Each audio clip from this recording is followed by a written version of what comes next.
Welcome to Prema's vlog. இன்னைக்கு என்ன பார்க்க போகிறோன்னா கறிக்குழம்பு எப்படி வைக்கிறோம் அப்படின்னு சொல்லிட்டு. இது மதுரை சைடு கறிக்குழம்பு எப்படி வைக்கலான்னு பார்க்கலாம் வாங்க. ஸ்டவ்வை ஆன் பண்ணிவிட்டு குக்கரை வச்சுருக்கேன். அதில் இப்போ எண்ணெய் ஊற்றிக்கலாம். இப்போ குக்கரை வச்சுட்டேன், நல்லா ஹீட் ஆகிடுச்சு. அதில் ஆயில் சேர்த்துக்கிடலாம். இப்போ எண்ணெய் சேர்த்துட்டு அதில் பட்டை, ஒரு 4-5 லவங்கம். இதில் பட்டை தான் மெயின்.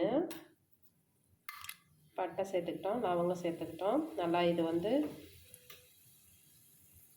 ஆயிலில் ஊற்றிட்டு பட்டை லவங்கம் சேர்த்துருக்குறோம். அது நல்லா வறுத்துடட்டும். இப்போ நல்லா வறுத்ததுக்கப்புறம் அதில் ஆனியன் சேர்க்கணும்.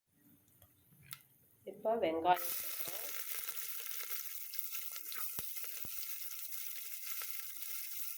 வெங்காயம் சேர்த்து நல்லா வெங்காயத்தை வதக்கிடுவோம்.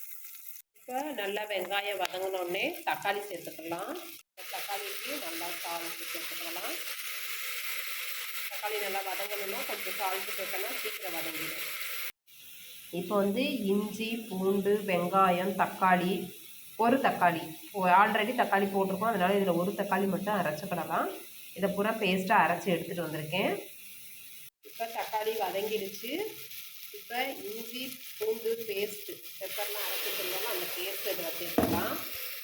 இஞ்சி பூண்டு பேஸ்ட்டு சேர்த்து அந்த கலவையை சேர்த்துட்டோம். இப்போ நல்லா அதையும் கிண்டி விடுங்க. நல்லா வறுக்கட்டும். இதுவும் நல்லா வதங்கணும் ஒன்றா சேர்ந்து.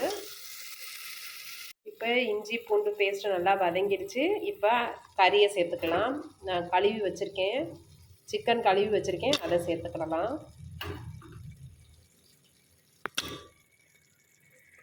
இப்போ சிக்கனை சேர்த்துட்டேன். சிக்கனை கொஞ்சம் நேரம் அதுவும் வதங்கலாம், வதக்கி விட்டுறலாம். அந்த பேஸ்ட்டோடு சேர்த்து வதக்கிடலாம். நல்லா வதக்கியாச்சு அந்த பேஸ்ட்டோடு சேர்த்து. இப்போ மசாலா ஒன்று ஒன்றா சேர்த்துக்கிடலாம். இப்போ மஞ்சத்தூள் ஆட் பண்ணிக்கிறோம். அப்புறம் மிளகாப்பொடி சேர்த்துக்கிறோம். அப்புறம் மல்லிப்பொடி சேர்த்துக்கிறோம். அப்புறம் இது சிக்கன் மசாலா பொடி. இது எல்லாத்தையும் சேர்த்து நல்லா மறுபடியும் நல்லா அதோடு ஒன்றா சேர்கிற மாதிரி நல்லா மிக்ஸ் பண்ணிடுறோம். கொஞ்சம் உப்பு சேர்த்துக்கிடலாம்.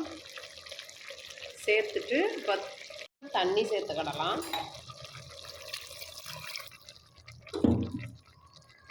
இப்போ குக்கரை மூடியாச்சு. விசில் போட்டுடலாம்.